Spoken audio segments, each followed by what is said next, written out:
so much, everybody, for coming in from quite a variety of universities here to hear Dr. Ros Falaise talk about her experience of getting cognitive compassion onto the curricula through working it into teamwork to be credit bearing and assessed towards her students' degrees. My name is Theo Gilbert. I'm a professor of compassion-focused pedagogy, and it's a great honour to welcome you all here and to say we are so lucky to have got Ros to agree to come on and share her work with us. Ros is a clinical dietitian and has a particular interest in health equity. Without any further ado, I will hand you over to her. Ros, thank you very, very much, Dr. Ros Falaise.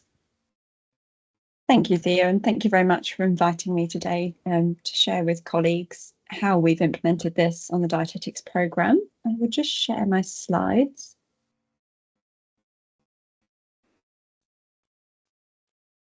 Are you able to see those, Theo, before I make them? Perfect. Perfect. Yeah. Excellent. Thank you, Ros. Thank you very much. So today I will be speaking about assessing film teamwork on research criticality and cognitive compassion. And what I'll be talking you through is actually a redesign of an assignment we had previously, and this is in our final year at level 6 for our dietetic students.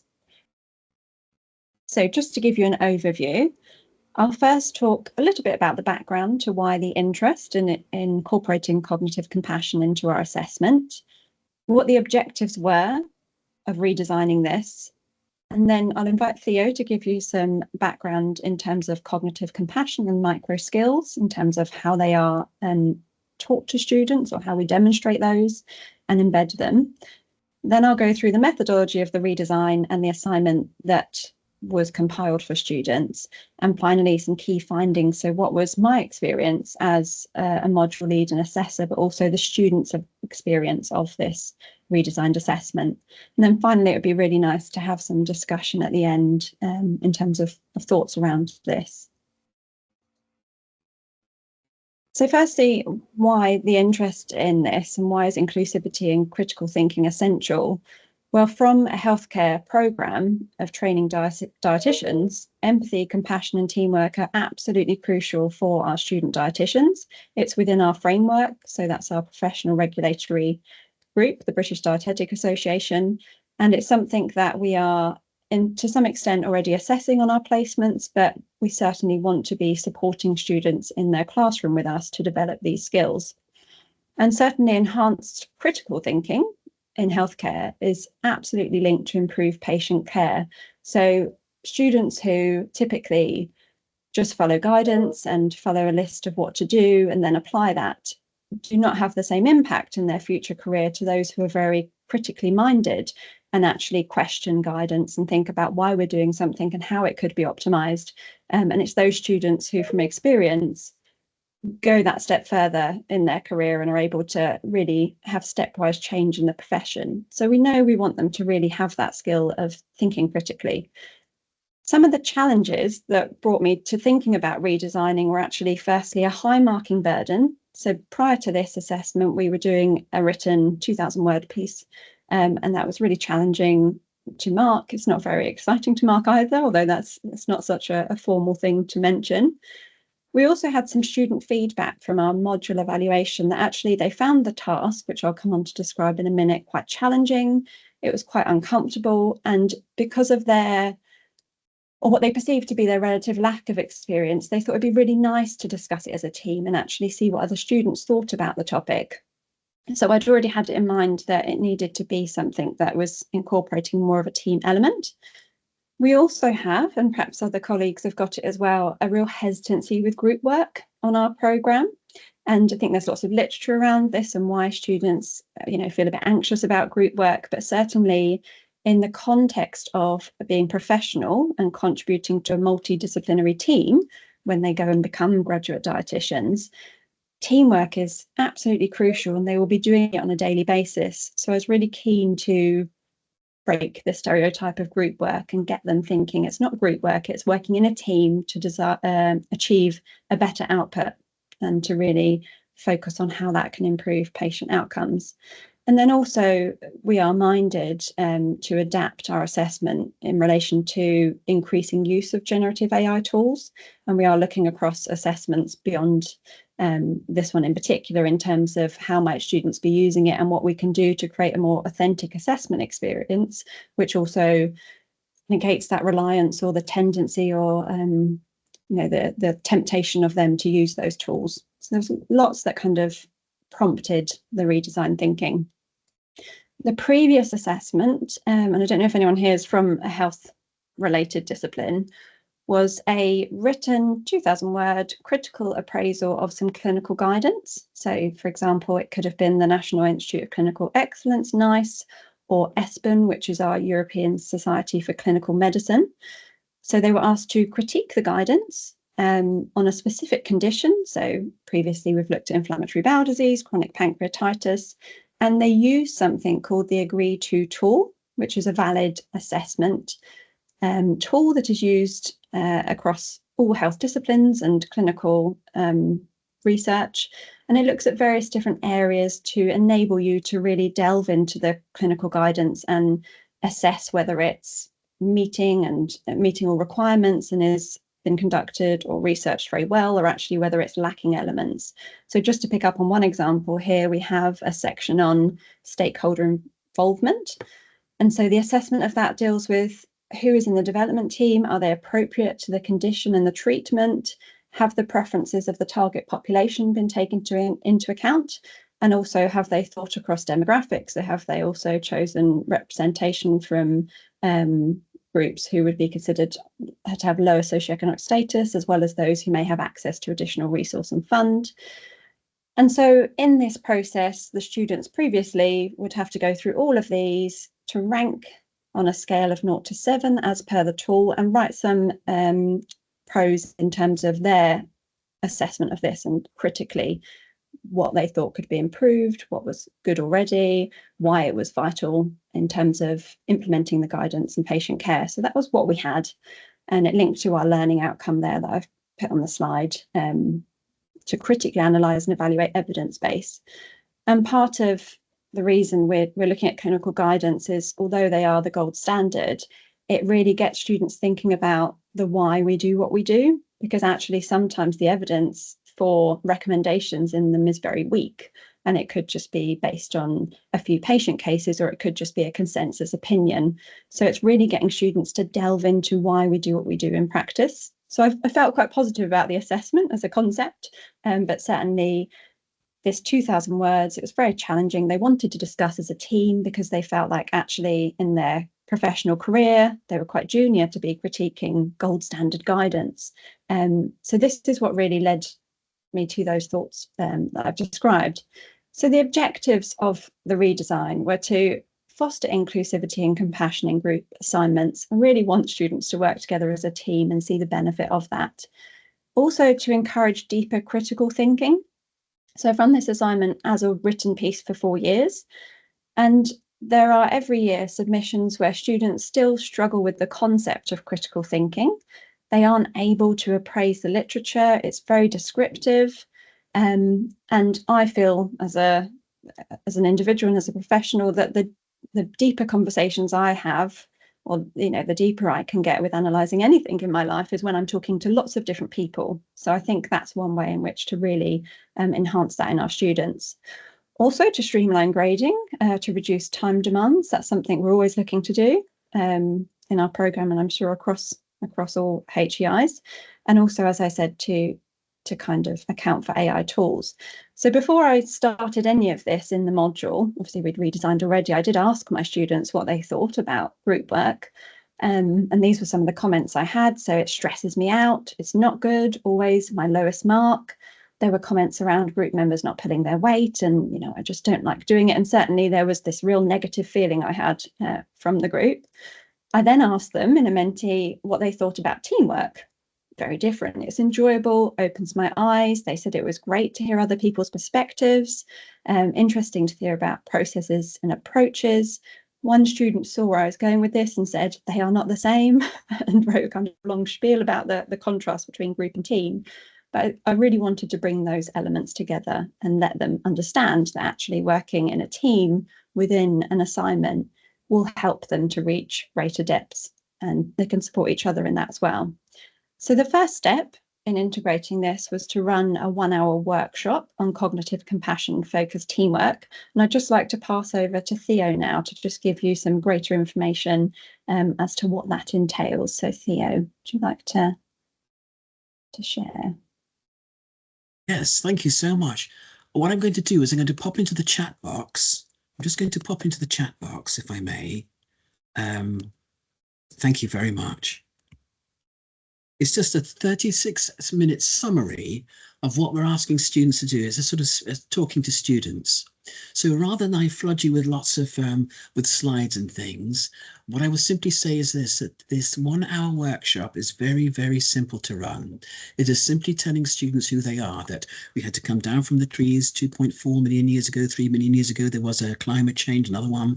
We had to become bipeds, and then we had to start bringing down animals, meat. Who was going to be able to do that alone? So that evolution, there's a wonderful story about how evolution, and we're even discovering now with different articles and studies being published right now in journals like Neuron, how our brains develop very, very quickly for cognitive compassion. It's like hunger, it's like tiredness. In other words, it's not an emotion, it's a psychobiological motivation to help us survive. So the whites of our eyes became very pronounced so that we could, as we were working, becoming bipeds, to be able to warn each other. Neurons in 4 areas of the brain, now just the brain now discovered in the journal Neuron, were to make sure we could extract meaning from social gaze. Our heads flattened, our skulls flattened, they were very thick so that we could have expressive eyebrows. So one of the purposes of this workshop is to persuade students of who they really are. In other words, that they have been designed, their brains were designed with discrete neural pathways for compassion to get each other out of trouble. So if we look at the definition of compassion, there are 50 million definitions, but if we go for the one from neuroscience, clinical psychology, group psychotherapy, anthropology, my background, the Compassionate Mind Foundation, for teams, the context is noticing, not normalizing, distress or disadvantaging to yourself or others, and then taking wise action for that. And as we study this, we see for the police, for other parts of the public sector, the Home Office, for those that are asking us to do these workshops, and for students and staff all over the place, including at the national, including for the National Teaching Fellows, that the most important negatives that turn up in team dynamics are 2 types of behaviors that come from the threat system, so nobody's to blame. One of them is over talking, over monopolizing, and I'm a prime example of that. Another one is not talking very much at all. If we realize that this is from the threat system, the second one is flight and freeze. When we ask these students, do you prefer not to speak? We do want to speak, but there are big mouths and loud mouths, and people jump in and fill silences when they clearly haven't read the text. But if we persuades if you can persuade the monopolizers to be more careful about their over speaking time, we can actually make changes. But students need they need strategies. So what can we do if the students are in a group round together and around in the workplace or otherwise around a team table? Then whenever they speak, to make sure whenever they can that they sweep the whole group with eye contact, with eye gaze. Neurodiverse students find this much easier to sweep the whole group rather than have to risk settling on somebody's eye gaze one-to-one. That's much more uncomfortable for them. So to sweep the whole group, 2 things are happening. Students are realizing now that they are of interest to the speaker, and the speaker is not only interested in one favored person, and of course the speaker is also reading who is engaged, wants to ask a question, doesn't understand. So a tremendous amount of communication going on there below the level of consciousness. That's a wonderful, wonderful article by Del Monte. If we're going to ask our monopolizing students to do the same, we find they often can't. Very interestingly, they will lock eye contact with one person. That person is now a colluder in crime. So we're asking students, be aware of that. This is disadvantaging your team. You're now running on 1 engine instead of 4. 4 is a very good number for a group. So please break eye contact, and channel the monopolizer's eye contact to the person next to them and to the person next to them. The whites of our eyes are closed, very useful there, and they will follow that eye contact. That works like a dream. If it doesn't, then other students can do all sorts of different things, and we see them doing this. It's absolutely superb. They have the most incredibly resourceful imaginations. They'll do this. They'll make a Chinese student sort of break between the eye contact there. It's very humorous, very, very effective. Off, leaning in, stretching the hand across the table, all sorts of wonderful things to get that monopolizer out of trouble so that they don't lose marks. Remember, every student is being individually marked on research brought to the table, quality of research, the quality of critical thinking, two things, and cognitive compassion. It's not an emotion. Can you hear? In the definition, there's no emotion needed there. Vigilance, noticing, decision making. That's not emotion based, even though it may generate emotions afterwards.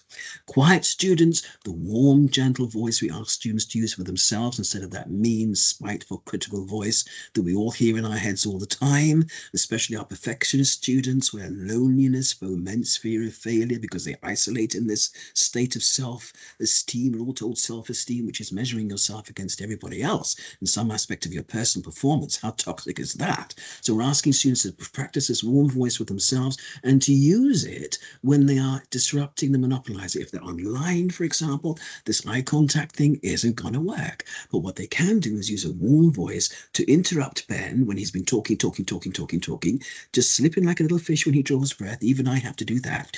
And just say, Ben, that is a really important point you've made because relevant, crucial, critical, because very important that they are validating. They learn to validate, not to patronize, humiliate, or blame, to silence no one. And then in the same breath, to come across to Keisha with that warm voice again. Keisha, would you like to add something?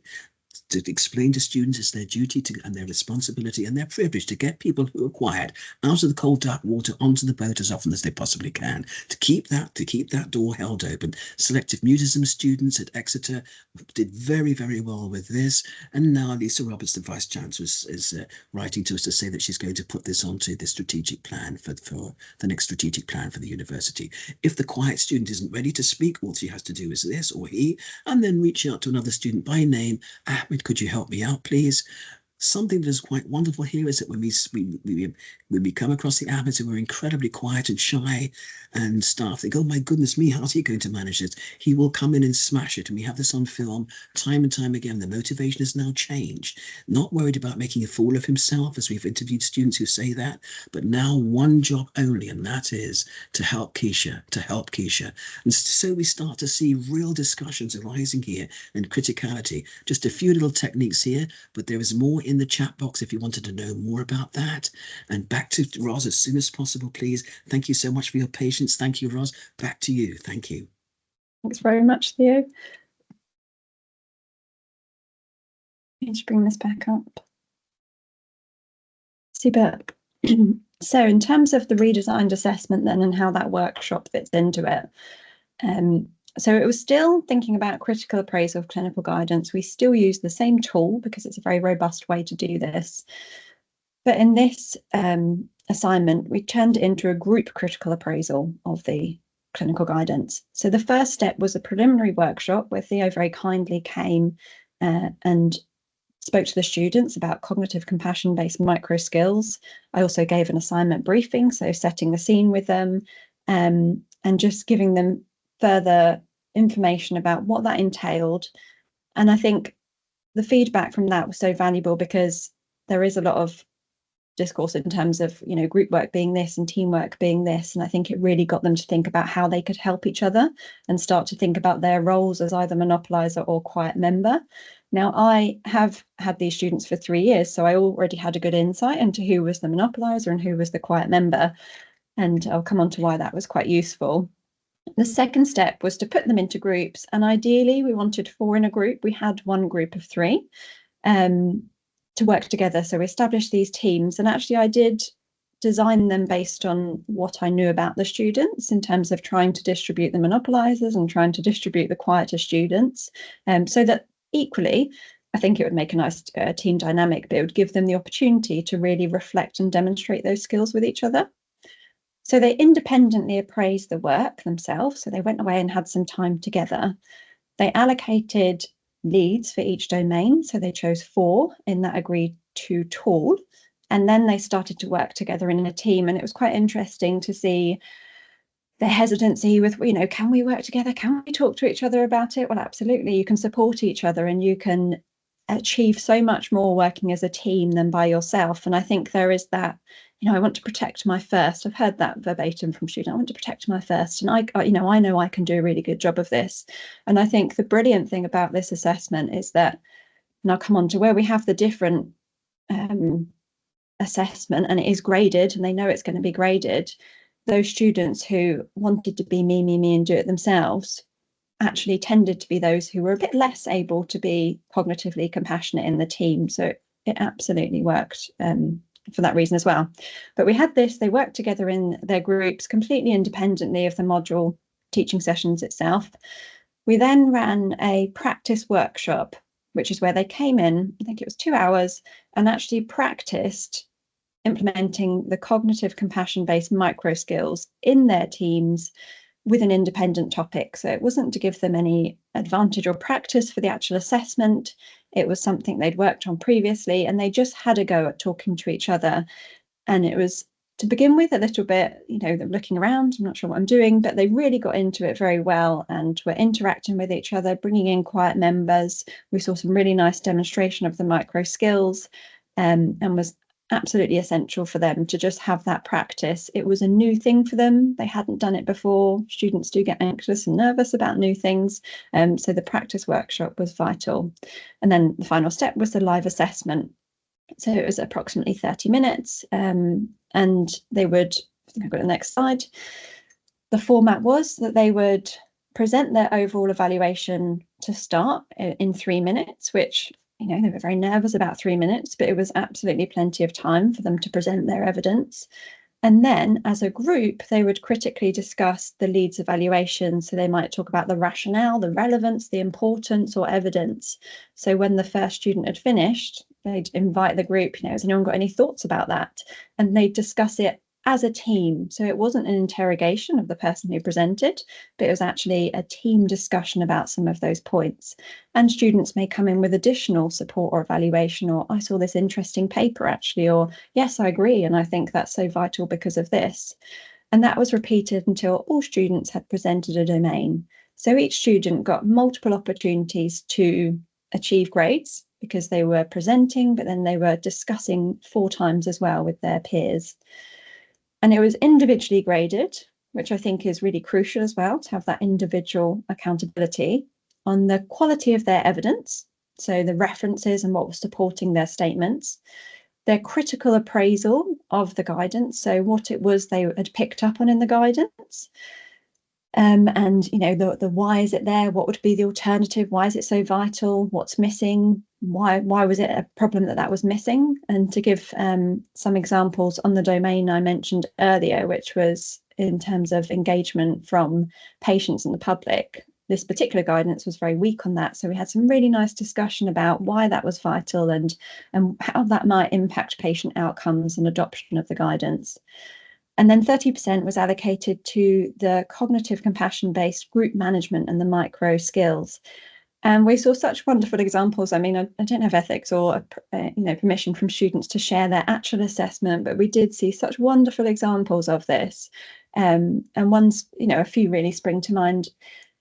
There was a very quiet student who actually has really struggled to engage at all in the programme in any group discussion, who just came out and completely blew me away with what she was saying, and really unique, very deep thoughts about the guidance, and her team responded really well to that, and perhaps from the first time was recognised, you could see the eyes light up, wow, that's a really good point, and they had a really nice discussion about that. And equally, one of the students did a very good job of rescuing somebody who does dominate, and she's very self-aware, and the students very self-aware themselves, and very clear on the eyes with, you need to stop talking now, you're going over time, sort of thing.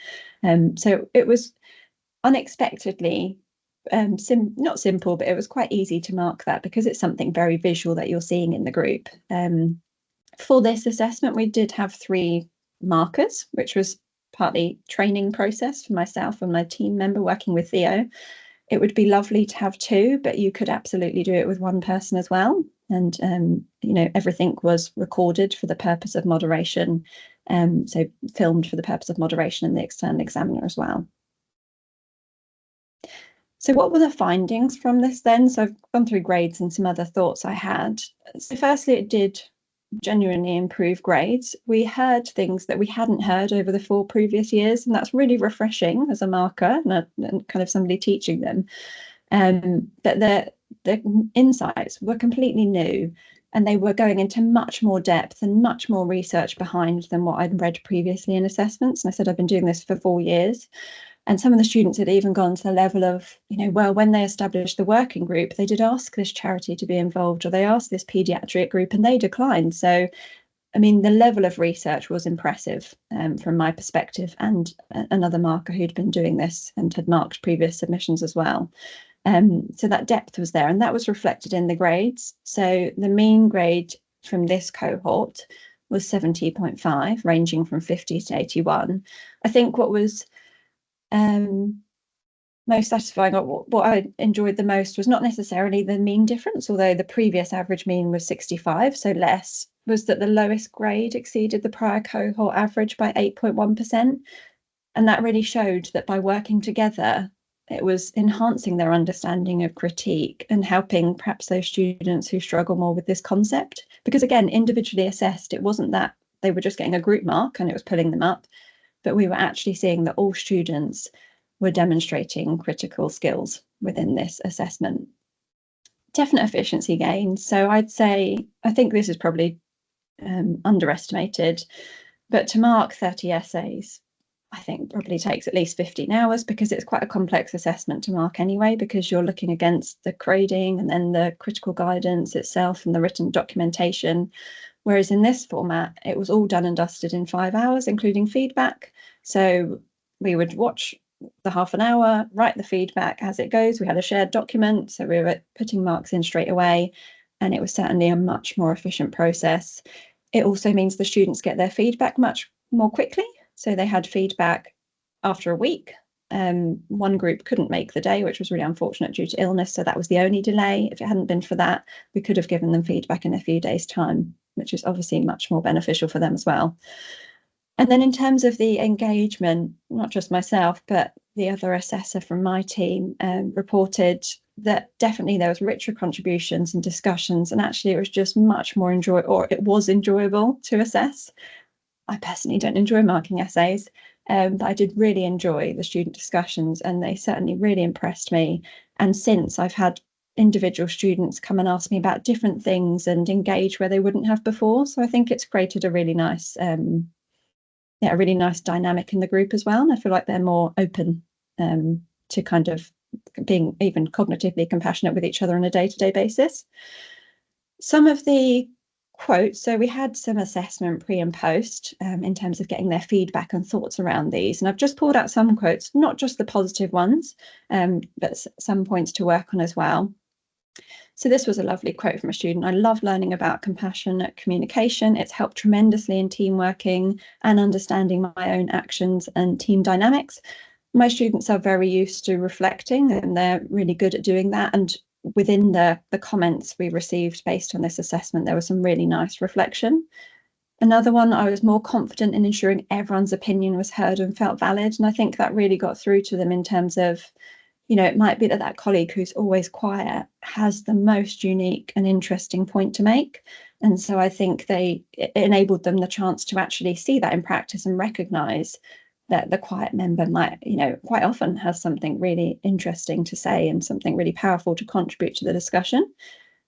We were more intentional with fostering a group dynamic and environment that engaged everyone. So there was that intention. So again, cognitive thought behind, okay, how can we do this? How can we make sure that we're engaging everyone? How can I bring that student in who's been quiet for 3 years up to this point and make sure that they're involved as well? And then this point, which I think is something for us to pick up on, but I'm sure is perhaps one of the more challenging things when you're working with peers, and it came across in a few comments, is I'm still finding it hard when a member dominated discussions. And we did see some very intentional attempts to break, and they weren't responding to them at all, actually, or it took a while of very obvious eye contact. But equally, I had reflections about, well, actually, I might be the dominant member, and it's made me reflect on that myself. So it would be lovely to embed this more widely and do it repeatedly in assessments so they can really build on those skills together. So just some discussion points. I think the compassion-based practice we've used in this module certainly enhanced academic performance, and not just through grading the cognitive compassion, but absolutely the critical appraisal as well, and the depth of thinking that they had. It was really good for teamwork. They were completely on board with the scheme of marking. They just got it. They worked together as a team, and that really came through. So all those crucial competencies for dietitians, and I'm sure lots of other professions as well: empathy, teamwork, critical thinking. Grading was much more efficient and engaging. As I said, I genuinely enjoyed the grading process, which does not always happen. There are some ongoing challenges or things to explore. So, I would like to do some more work understanding student perceptions of the redesign. Really interestingly, students have come to another assessment and said, oh, I want to do some of what we did for that one. Can we somehow use that grading criteria in this module? That worked really well. So we've sort of redesigned an assessment criteria just last week. I spoke to you about it, Theo, using some of that because they really liked it and they were on board with it, and they could understand how their team working skills contributed to a mark as opposed to a group project. The other point to explore is inclusivity and potential attainment gaps. Just anecdotally, I think this approach just removes any of that, because I didn't see any cultural differences, and quiet students weren't quiet in this assessment because they were invited in and they had the opportunity to speak. So I suspect it's very beneficial for this, but I haven't done any analysis on that yet myself.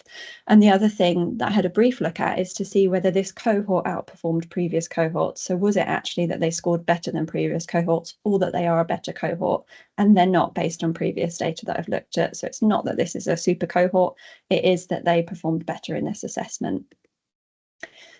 So my next steps personally are to kind of explore those issues, as I've said, but also look at my programme to see where else we can embed this, because it just worked so well. I have another essay in this module, and students have said, oh, could we do a kind of group appraisal like we did for the other thing? And I did ask our head of AQ, and she said no, because your DMD, your definitive module document, says something different.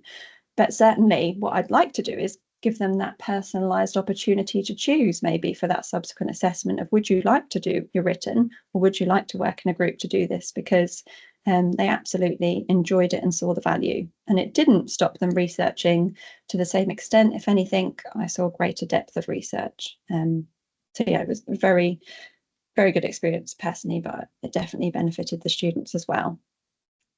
So thank you very much, and thanks for inviting me to come and talk to you about it. Really love any questions or thoughts. Yes, thank you so much, Roz. Thank you. So the floor is open for thoughts and questions, whatever is on your mind. Thank you, Roz. Hello, Helen. Hi, Thea. Thanks, Ross. That was just brilliant. I'm so pleased to see the work and how it's really changed that assessment and had such positive outcomes for your students. I'm presuming from what you said, these are final year students, Ross. So I was just wondering, are there any plans within the programme to introduce this at level 4 and build on that throughout the programme? And also, that's frustrating. The DMD says you can't do your other module. The deadline to change DMDs is the 31st of January. So if you want to make the change now, then do that, and then don't miss the opportunity. Yeah, no, that's a good point, Helen. I just thought I can't do it, but yeah, I will slip that in. No, absolutely, it needs to be. So I'm more focusing on level 6, but we do have compassionate group working introduced at level 4. And it just doesn't work, because if they're getting to this point and still having these perceptions about group work, I think we need to go back to our assessment grading and try and apply what we've now trialed and has absolutely worked into the earlier years. So absolutely, the focus will be slightly different because we're not expecting the same critical skills, but certainly we can embed that. And I think it needs to be at the assessment. We've got lots of, we've got some peer marking, which, I mean, one of my colleagues sat in on a moderation because they just couldn't agree. Some of these things just don't quite work, but this did. So we will look to kind of bring that in earlier. Thank you. Thank you, Professor Helen Barefoot, head of our Teaching and Learning Centre at the University of Hertfordshire, who's been a fantastic support of all this. Thank you very much, Christopher. I think would you like to hi. join in, please? Thank you both, Ros and you, Theo, as well. I really enjoyed that, and it resonates with experiences I've had at a previous university with a quite similar student group.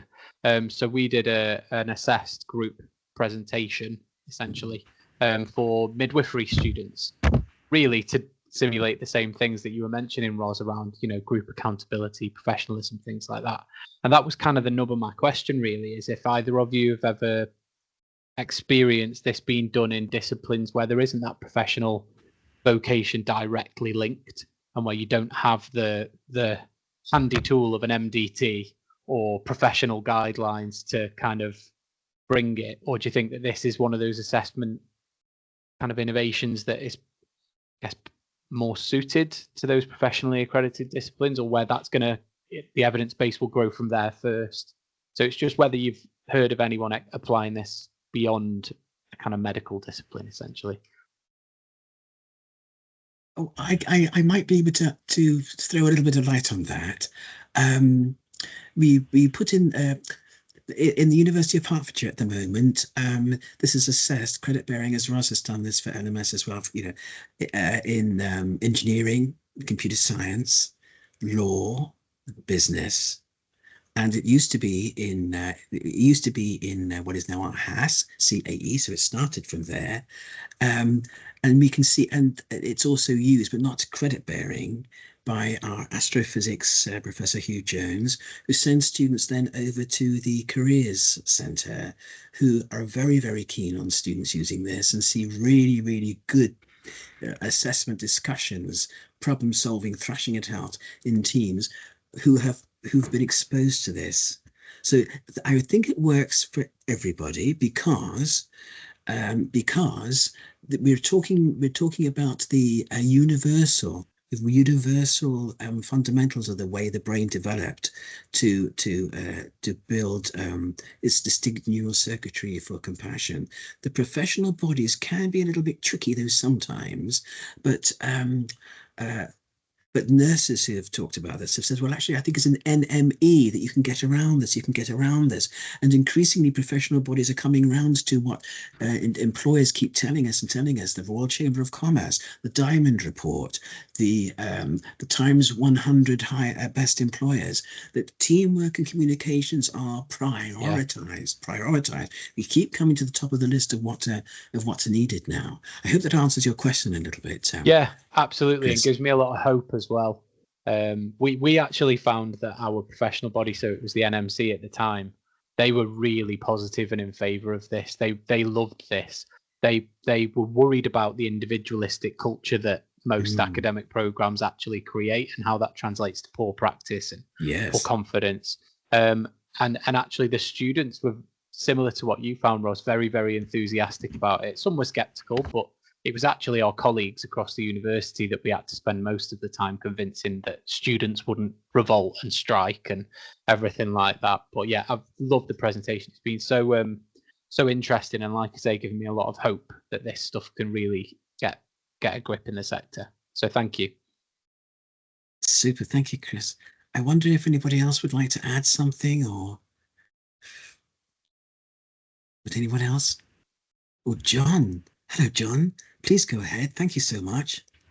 Hi, guys. Thanks a million, Ros and Theo. I've been to a lot of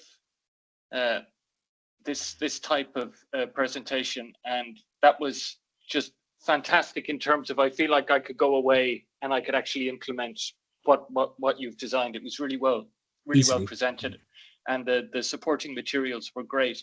I suppose I've quite a specific question in terms of my own experience with these types of group discussion or assessed group discussion formats.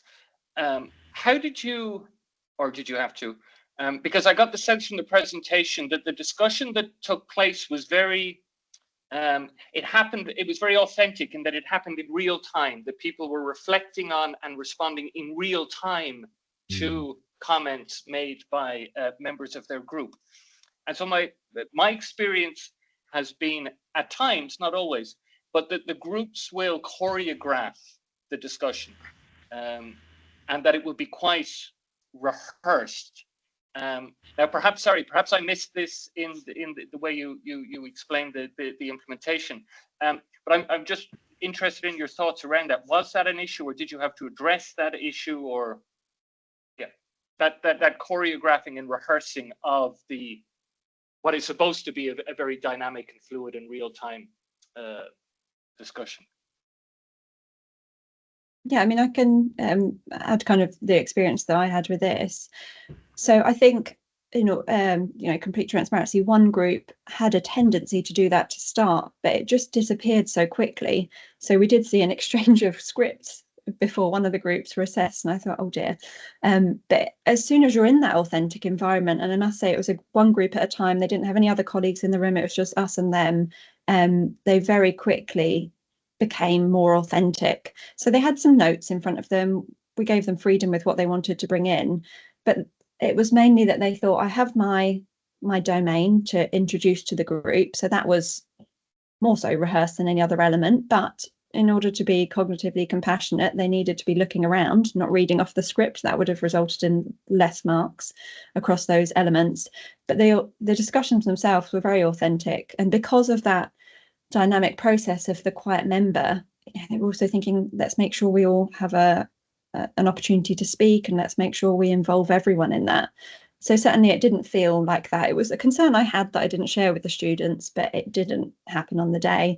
And one of the things one of the groups did, which I would definitely use next year and was so wonderful, was they set the scene as well, which I hadn't done for them, but they came and said, right, so we're here today to discuss this, and we're thinking about whether we're going to adopt it in our trust. I thought, why didn't I do that? That's such a brilliant way to kind of set the scene and phrase this work, and I'll do that next year and take their lead by their example. And they just got into role, and perhaps that is part to do with the discipline they came from. But as Theo said, I'm sure it can work anyway. I don't know if that answers your question. It does. Thank you very much. I could add, though, if I may, that a workshop once went so very well with students that the staff set up a staff member set up the assessment, and then it didn't go very well. But what had happened is that they got no practice at all over the next 8-10 weeks. So it was rather like teaching somebody the theory of the driving test, but you don't actually get to sit in the car until you're in the exam.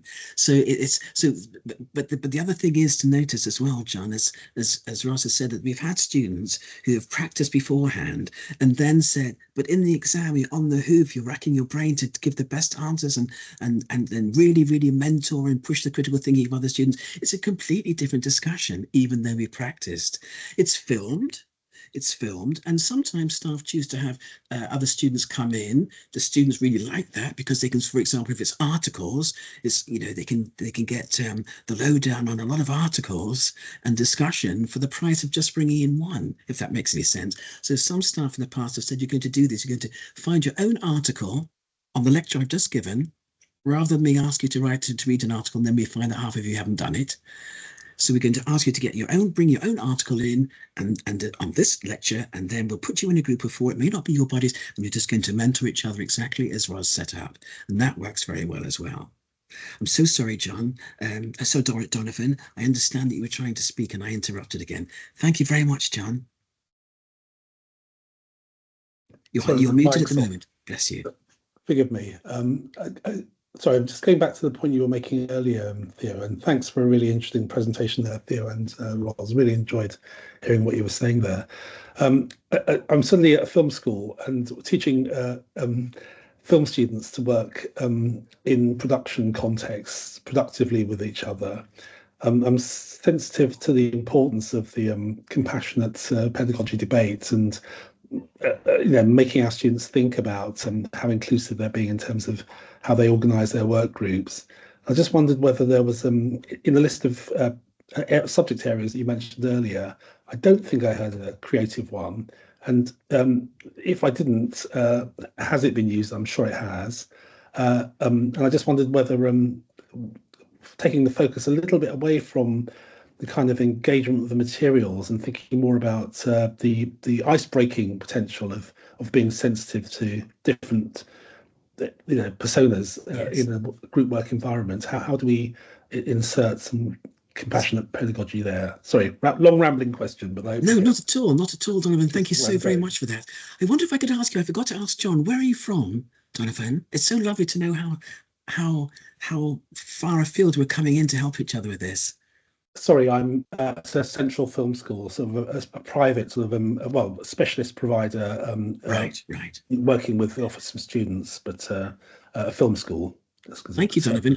Thank you so much. It just so happens that over the past couple of years, our Deputy Vice Chancellor did ask, because she was made Dean, temporary Dean when we lost the Dean of the Creative School of Arts. She did ask for something to be brought in to film and television that could do with a little bit of, help with drawing their students together. And they were fantastic. So we went in, and the students seemed to really like it. There was some great feedback. This was amazing. This was wonderful. But they didn't assess it. Oh. They didn't assess it, so I can't tell you any more than that. But that is. Do you want me to jump in, Theo? Yes, please. Yes, please, Helen. Thank you. Hi, Donovan. It's really nice to see you again. Oh. Yeah, that is exactly what happened. So we did go and work quite a lot with film and TV production, that programme. There were some team and group work dynamic issues, so it was really helpful to use compassion focused pedagogy to improve that. And that certainly did improve, and it fitted really well within, because they're always working in a team in that filming activity. But as Theo said, they were reluctant to assess it. And they did do some other form of assessment that again had quite a lot of peer assessment element to it. And again, the students struggled in that peer assessment because the peer assessment counted summatively. So I think getting actually what you're actually assessing is a very important discussion, a very important debate. And as Ros has done, they were all individually assessed, but they were assessed on their engagement within the team. So there might be elements that are important within that. So it might still be tutor assessed rather than peer assessed, but trying to absolutely assess those compassionate micro behaviours. Thank you, Helen. I could just add something very quickly, Jonathan, because I know that we have esteemed colleagues wanting to speak. We can go over a little bit to 12:30, if that's okay, for those that can stay. But something that really, really, really does help, and I try this with creative arts. I try this as well when I going off these very, very easy peasy lemon squeezy workshops that you could all do in your sleep and do them much better. I promise you that. I promise you that. One thing we can do when we're halfway through explaining to them, or we've explained to them, what we're asking them to do and why their brain has really fitted them to do that brilliantly, is to also set up a speed meeting. So what you would say, and we've done this in huge lecture halls as well, and students have absolutely loved it. It may be a little chaotic, but they absolutely love it. Remember what we said about loneliness fomenting fear of failure. So to ask half the class, imagine you're in your classroom, to go and stand with their backs to the whiteboard, shoulder to shoulder, with some space. Tell them to space out now. You've paid for this room, you can tell them. And then the other half to come and stand in front of them so that everybody has a partner, a little bit like speed dating. But we must never mention that. We don't mention that. It's not like that. And then we simply say to them, look, the universe has been trying to get you into the world for 2.4 million years exactly as you are. One tiny mistake, even in the genetic makeup of your 32.7 trillion cells, and you wouldn't be here. You're an absolute miracle. An absolute miracle. And now you're going to meet a miracle opposite you.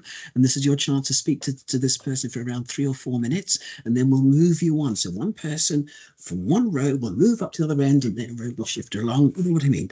And so it means that they're getting a chance to speak to people. And this is quite interesting because they love it. Every time you change, the energy gets louder and louder. Neurodiverse students who've set out want to come in and join. We've seen that several times. So this is really, really wonderful. The person opposite you, you can tell them, could be at your wedding, could be helping you with childcare, could get you a fantastic job. We did this with Rosa's students. And what we often find is when we start the workshop and we say, could you have a look around the room and tell me how many people you've had a meaningful conversation with over the past month or two? Even in level 6, even in 3rd year, we get things like this right across the room. Right across the room. So you could break that down. The other thing with the speed meeting is that you can say to them, you four, you're in teams now. So write to us, get yourselves on WhatsApp, write to me, or put on Canvas or whatever your site is, and tell us who's in your team, give your team a name, and it's all done and dusted. But they've all met each other, you see. So we don't get students saying, you know, who haven't been exposed to this. Look, you know, it's a week, and the assessment's coming in. It's the end of term. I've been writing to people in my team all semester. Somebody's finally answered me, and it's too late. So they've actually, and the other thing is that it interculturalizes people, because the people in the row standing side by side now are those who are from the same ethnic group. 50%, 54% of our students, we're very lucky, at the University of Hertfordshire, because of our proximity to London, are Black and ethnic minority and international students. So you're really mixing up these nationalities and ethnicities, which is really, really a good point, I think, a good point for students in terms of getting them to really realize they can put anybody at ease. I hope that helps in terms of the exercises you were hoping for, perhaps. I'm so sorry. I'm not sure who was going to speak next. Was it Anna? Please go ahead, Anna. Hi, Anna, Queen Margaret University in Edinburgh. Thank you so much. What a great way to assess students, and what a great way to foster and let students acquire those skills. I'm really excited about ideas that I have to actually apply it. And I guess my question is kind of twofold. First one is about your feedback to the students after that. You said it didn't take you that long. It was about 5 hours to put the feedback together. Very attractive to me as a lecturer. So I wanted to ask you what that feedback was. The range of marks was from 50 to 80. So what those students could have done better to get marks over 80? So what was this missing, the missing element there that they didn't do? And then kind of maybe general kind of points from your feedback to students. And also, what would be your feedback to yourself after doing this assessment as you did? Kind of, would you do it exactly the same next time? Would you do something differently? Understanding that it was kind of almost perfect. Thank you, Anna. I think they're really good questions. So the feedback, I mean, as a programme, we do 3 things that went well and 2 points to improve. So it was that kind of feedback. But I suppose, I mean, it tended to be the students who did very well on the criticality did not do as well on the cognitive compassion areas, because they were, you know, they were the kind of students who performed very highly and may have actually scored a little bit more in an essay themselves, because they had so much to cover and they kept talking for overtime and they wanted to get all of their very detailed points across. And then the quality of each individual point wasn't necessarily explained as well, because they were trying to say 20 things. Whereas actually, if you're critiquing an element and you take that to the full of this is what was done, this is why it's vital, if they'd done that, it would have been better, and they hadn't accounted for this, and they'd really looked into it, that would have scored more than getting 20 points across in the breadth. Some students were quite descriptive with the content of the guidance, which is the trap they've always fallen into with, they said this and they did that. But those students may have been very cognitively compassionate in drawing others in. So actually I should have presented it, wanted to do it and just ran out of time, the breakdown across those elements, because quite often they were oppositional. So those, you know, they could have scored, I had students who scored 95 on the criticality, but then they didn't score very well because they weren't seeing the cues to stop dominating. And I think that was really good. And I saw some really nice reflection from them about that. And then in terms of the, what would I do differently? I think setting the scene was an excellent idea that one of the groups did, in terms of, we're here today to think about whether we're going to implement this trust guidance into our practice. And that was excellent to do, because it would just reduce the nerves, or it reduced any kind of thoughts about it not being authentic and playing or coming and pretending. It just helped them really quickly get into the role. So 2 groups did that themselves, and I will do that next time, because it worked so perfectly and reduced some of the nervousness, I think, about why are we doing this, and you know. So that's definitely what I do differently next time. And it would be easier to give feedback next time from having done it once as well, because, you know, when you're writing feedback and it's the first time, it's, oh, what am I looking for? And particularly the cognitive compassion element, Theo joined me for the assessment and wrote that feedback. So next time I will do that myself, for example, because I know some of the really useful language of how to describe that to the students. So yeah, across those 2 areas, there was a contrast, and that was really interesting, I thought. Thank you, Ros. And that feedback was things like think about, more inclusive eye contact, maybe we could perhaps even share some of the language of that if we can Yeah. send that out to you. Would that be helpful, folks, colleagues? Thank you very much, Roz, and I'll work with you on that too. As though you don't have enough work to do, I'm volunteering you, bless you, but I can help with that. I can help with that. So could I just invite Charlotte Bryce, who's doing Yes. tremendous work in the business school here, to really get this off the ground with good results. Charlotte, thank you so much.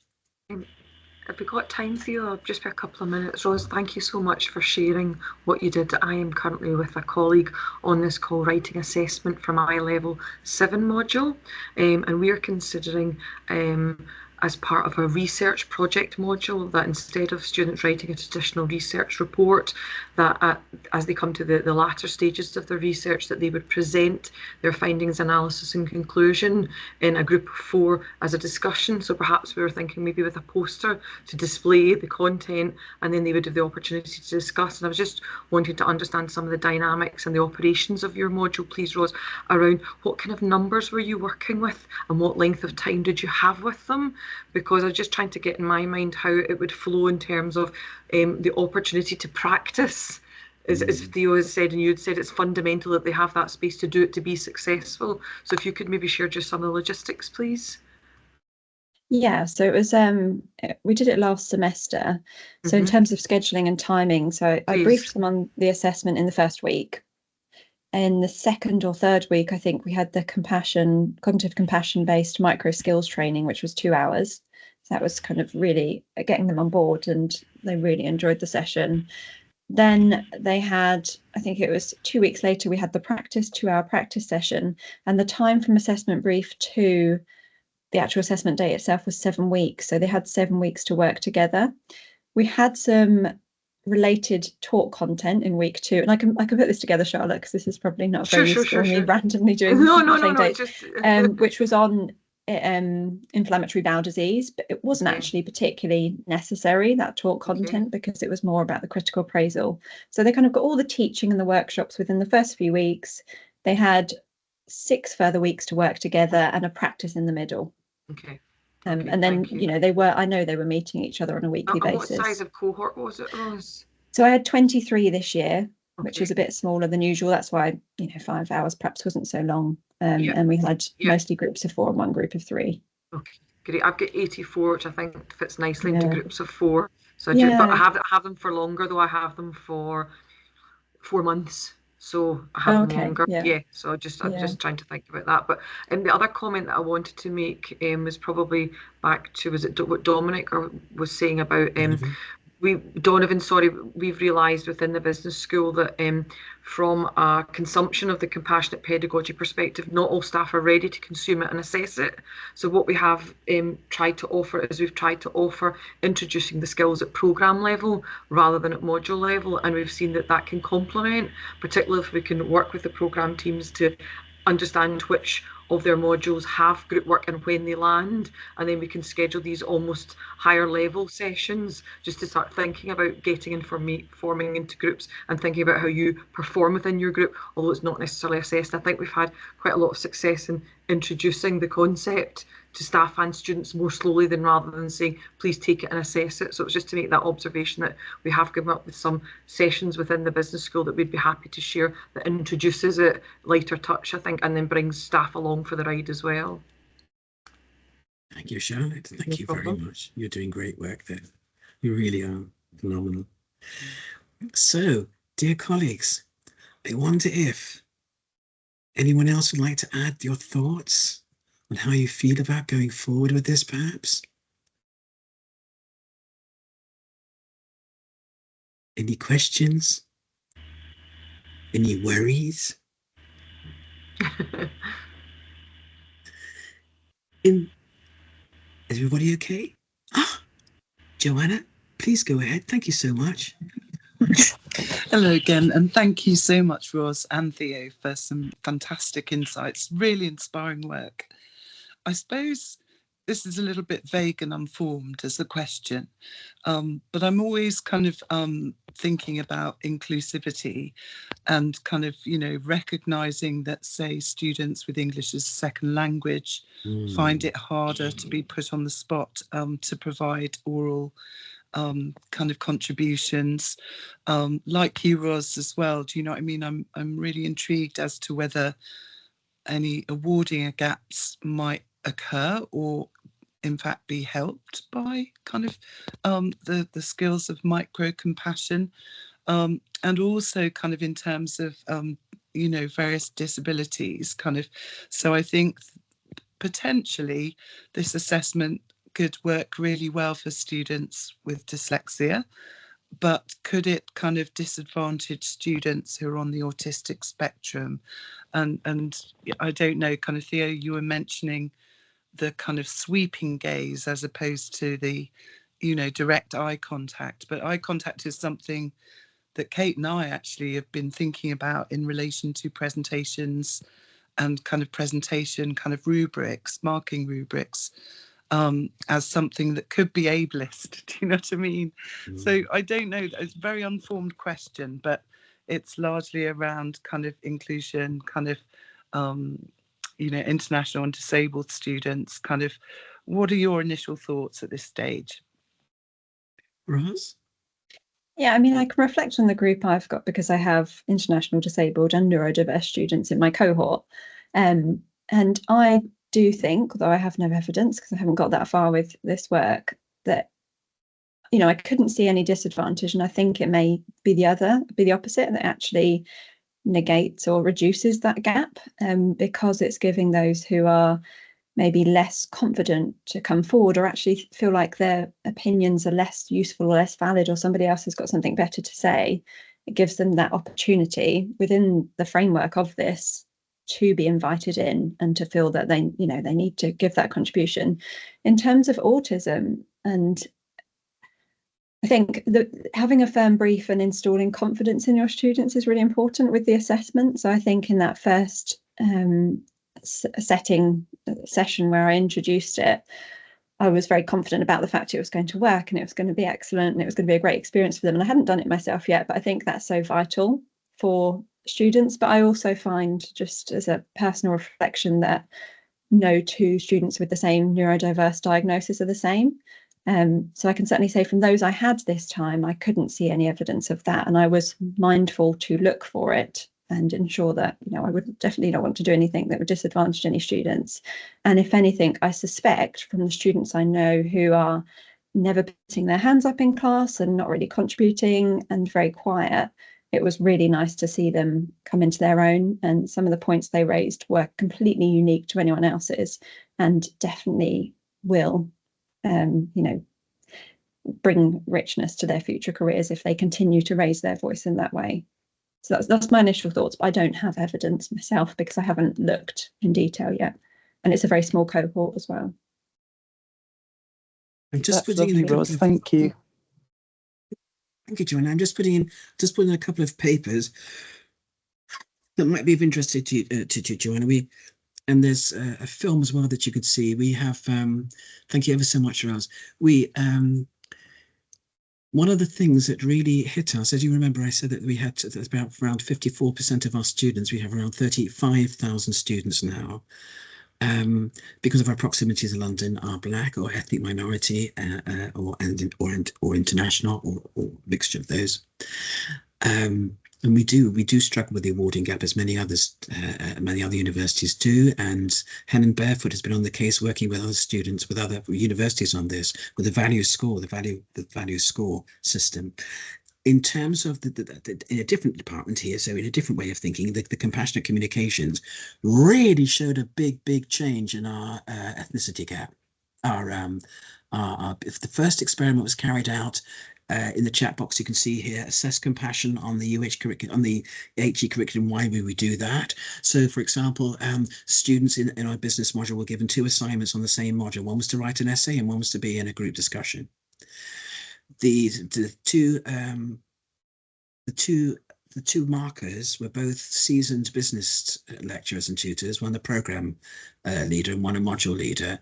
Double marked every essay out of these 42. Double marked every single one. And unfortunately, a number of there are Black and ethnic minority and international students, quite a proportion of them quite a proportion of them, getting 30% on critical thinking. But they did practice every week, bringing in their own articles, until people started to, have to get difficulty getting them out of the room because they were really in full swing with these discussions, and students saying, I know everybody in the room now, and I used not to come to these because even though there are people in the room that I've seen in seminars for two semesters, and nobody talked to me, I didn't talk to them. But what we were seeing there, Joanna, it was this big jump. So students were moving from 30% critical thinking to the double marked, both tutors sitting in the room when these discussions were being filmed, to writing underneath superb. They were going to firsts. We had a number of students. I remember a particular student crying because this was his first ever. But I thought to myself, this was level 5. My goodness me, with what you were coming out with on the hoof, no time to practice or rehearse. And he also said it was completely different from what we practiced. We can see your real potential. And the other good thing is that the same thing is being brought up by by tutors who have worked on this as well. And one who worked at Oxford University for 12 years, Professor Katrina Navickas, saying that the students are not doing very well in their essays. This is typically, the essay was invented by a 16th century scholar who said everybody should be assessed by this. Apparently, this is old-fashioned stuff, outdated stuff. It's not authentic, and we can't hide. We can't let students hide behind inappropriate use of AI. But we really get to see students' potentials. And so, three university statisticians. So we're looking at, for example, Professor of Statistics Neil Spencer in our own business school has seen a big jump in that particular study. He saw a big jump. So people were going from 30% to 70s by the same 2 tutors who were just as shocked as everybody else. And one of them had been very, very skeptical. I thank him so much for not just paying lip service, but giving it a go. And then, of course, another statistician, a reader in statistics at the Royal Veterinary College, also had a look at the data and said, yes, this is great, this is cool, but I've done a lot of tests on this. This is fine, but you've got to replicate this, and you've got to replicate this in another. I would suggest you replicate this in another school completely, and it will have to be much bigger numbers. So moving on then to 228 computer science students. We're seeing a really nasty awarding gap in the much smaller module that it was the year before. And then we send this out to the Edinburgh University, the Rosalind Institute, Dr. Sylvia Becker, reader in statistics, and Neil Spencer again, professor of statistics. And they again are seeing whatever test they do, we've made big jumps, huge jumps. There's no band gap at all. In other words, on both of those, here they're written about, on both of those particular modules that happen to be published on, but there are others, the awarding gap disappeared completely. It wasn't reduced, it disappeared completely. Where it's been washed away now when those staff left, it's back. As far as I know, it's back. But it was dismantled completely, and feedback as well from an international student saying, I'm 10 years older than everybody else. This is computer science. I was 10 years older than everybody else, and English isn't my first language, so I was quite nervous about being put in this group with this particular type of assessment. But actually, this is the smoothest teamwork I've ever experienced in 10 years in the workplace, and I'm still hanging out with my friends long after the module is over. So these friendships prevail. Dr. Jaya Sundrahi, who is working with students in Sri Lanka who do not speak to each other. In 10 universities, who try to tackle the legacy of the British Empire's interference and then the 30-year civil war that arose from that, such that all universities, all state universities in 2019 were shut down for 2 months because the violence and conflict was so extreme. Some students were crying when it came to say, just after a day or two's work with her, that they were going to lose out on their new friends. But she's followed up a year later and they are still friends. So we're getting the same results here, that this real interculturalization, being pressed to mentor each other like crazy, seems to be having a big impact on the awarding gap where it is tried. Alethea Bradley in the business school also, where the dean was saying, please work with staff who have awarding gaps. A lot of staff say, no, thank you. Compassion is an emotion. It's not. It's patronizing. It's not. And all sorts of things. But for the staff who did say, look, yeah, let's do something, they don't have awarding gaps anymore. Joanna, they're gone. They're gone. That's fantastic. Thank you, Theo. Kate Not looks at like all, she's thank got you. a question for you too. Oh, Kate. Hey, sorry, no, echoing what Joanna has just said, that's quite astounding and It is amazing to hear. So thank you so much for sharing. And any resources on that you're able to share, we'd be really grateful for at Liverpool, because we're just starting to try and put together a new way of working with our own awarding gap. The reason I had my hand up was actually a reflection on the conversation that Ros and Joanna had about eye contact. So one of my thoughts as you were talking about it when you were presenting, because like Joanna, I have this kind of radar that's looking at marking criteria and ableism and all this kind of thing. So my brain went interesting, but I noticed that you said, you know, that you could see that neurodivergent students were engaging positively, and I was thinking that's really interesting. And then I thought, I mean, I think, and Joanna, I don't know what you would think about this, but I think so often when we hear from autistic students specifically, they will tell us that they struggle to start conversations with people, or they struggle to kind of find a conversation that has meaning for both sides. And I think what I liked very much about what I understood from what you were saying was that you are with like the gaze to everybody and not fixing on anybody. What I've read about neurodivergence, and people here with more expertise than me, please jump in. But what I've understood is that eye contact can be very, very challenging to make, to hold for some people. But a lot of it also is about the rules of conversation and the rules of how we connect with other people. So having a structure thing in place that says everyone should be able, well, not everyone should be able, everyone should have these strategies in place. Break eye contact if somebody is talking a lot. Try and transfer eye contact across if you think somebody's being really quiet. I think that might be hugely helpful to neurodivergent students, as well as all students, if you see what I mean, because it's like you're showing a plan, offering a way in which they can follow this to improve the group communication, but also that is every individual in that group. So my brain went there, although I still have, like Joanna, when you look at marking criteria, I want to see it written really inclusively and carefully. And I love the fact that, Ros, you were clearly really mindful about it all. So I just wanted to share that as a reflection, really. Thank you, Kate. I would like to add actually that during COVID, we were having to do this online, and there were students with SNAs who said, I have medical evidence as to why I'm not going to put my camera on. This was a big scary thing actually, because then because then you're thinking somebody could be prompting them in the back, what's the external examiner going to say? All we could say to them is, you have every right not to put your cameras on. You know, when you're like a swan, you're paddling madly after underneath and trying to look at the serene. Every right not to put your camera on, and that's true. If you feel that you can, what's going to happen is that other people will see your face. They'll see that you're nodding, you're giving them the attention, the most wonderful gift you could ever give them. And I suspect that would help sustain them. Out of 900 students, Kate and colleagues, not one student put their camera off. And other students reported how wonderfully helpful that was. One of the things that we see is that people actually really get this, and their responses to the neurodiverse students are really something to see.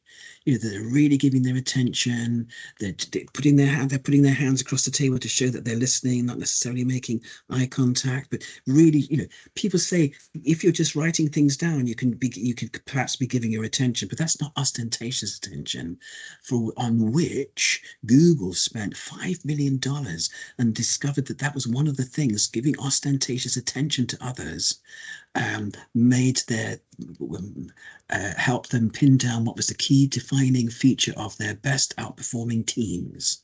They found that monopolizers of experts hobbled their own intelligence. So very interesting. So it's the whole team here responding far more intuitively than the needs of the neurodiverse students than they would have before. International students as well, going back to what Joanna said, I can remember feedback of a Thai student saying, if you lost in the lecture, you lost everything. In the seminars, the other students help you get back, which which is wonderful because you can ask them anything. I hope that's helpful. But yeah, a lot more work to do on this. But there was a wonderful paper by Helen Taylor et al. If you're interested in that, the Cambridge Archaeological Journal, Helen Taylor et al., Cambridge Archaeological Journal, that says that without the purposeful and deliberate evolution of neurodiversity within the evolving of the human cognition, our species wouldn't have survived. Function is always the reason. It meant that every time we met existential threat one after another, we had radically alternative ways of thinking, problem solving, imagining, conceiving that got us out of trouble. Neurodiversity saved our species, and because we crush it now when it walks through the doors of schools and colleges and universities, we simply don't have access to the really, really radical thinking that we need now for our times in terms of, AI, weapons technology, climate change, and the rest of it. So 1 in 7 of us now are neurodiverse.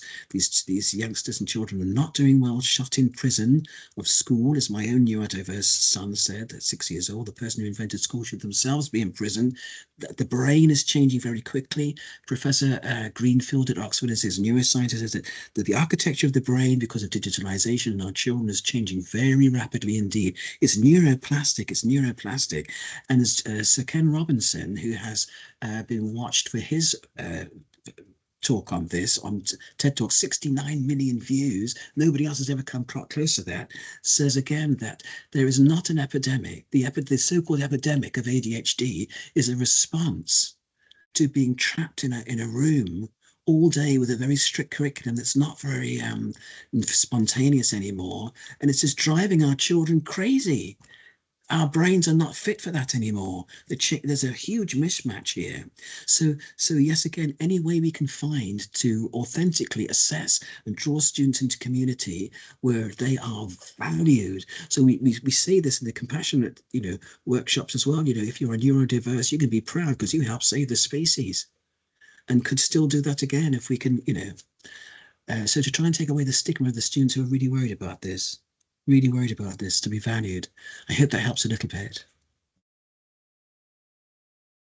But our neurodiverse students are incredibly compassionate. My goodness, they're so valiant, Kate.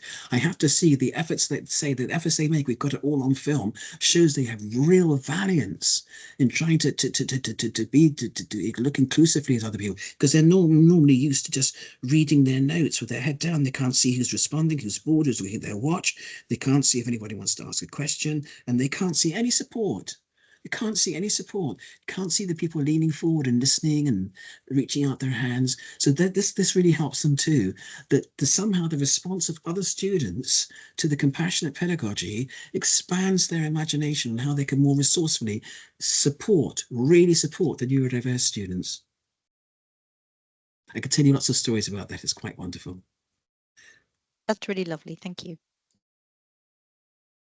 I'm wondering if anyone else would like to come in with some of your questions and your comments. It's so fascinating. Roz, is there anything you'd like to add here, please?